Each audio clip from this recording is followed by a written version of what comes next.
right? Preparing for competition, practice environment that simulates actual game stress will build the adaptations required for successful transfer of the skills. So, once again, he talks about specificity. He uses the phrase representative learning, okay? And this should ring a bell to you guys, where you use constraints to squeeze the skill learning into tighter time or space. You don't change the environment from fundamentally what players do in a game, okay? But you might confine the space. You might change the number of players, things of that nature. What does that remind you of? 100%, right? So I think sometimes, you know, USA Hockey, for all the right reasons, has been pushing the small area games at every level, right, as part of that ADM model. This is the why. And a lot of people don't understand the value in small area games, or why they work, or why they're an important aspect of the development process, right? Hockey is fundamentally a game of time and space. And so, you know, decision-making and things of that nature, by confining space, you force more touches, you force more opportunities to use your body to protect the puck. You've got to get your eyes up and be able to process the rink to be able to find where your options are.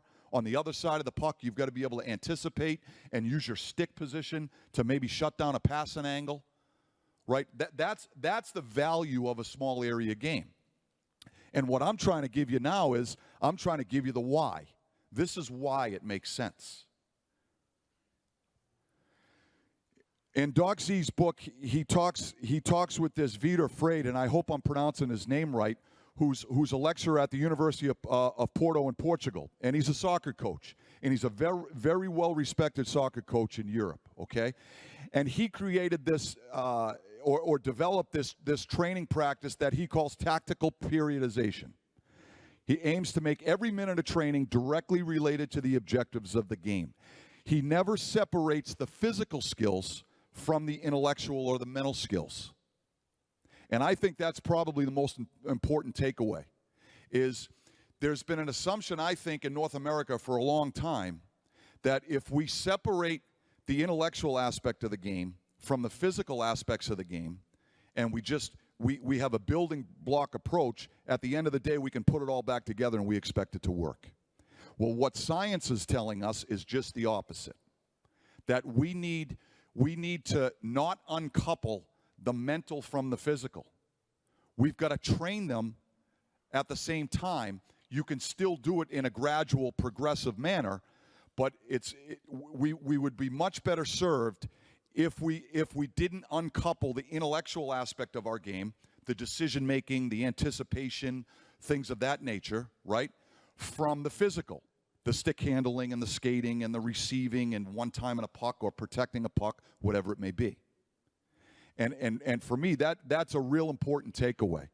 Dr. Fergus Conley, Performance Director, University of Michigan Football. Team sport athletes should train in a holistic manner, which essentially means tactical and physical abilities can only be trained effectively in a gradual, integrated manner, not separately. So here's all these different experts around the world that have gone down the same rabbit hole that I've gone down trying to understand this stuff. And all of these people are saying the same thing. And all of the studies that they go through are telling us the same thing. So my question to you is if that's conventional wisdom, how can we leverage that knowledge to make our practice environment better? And that's the conversation that I have with my Pittsburgh Penguins staff weekly.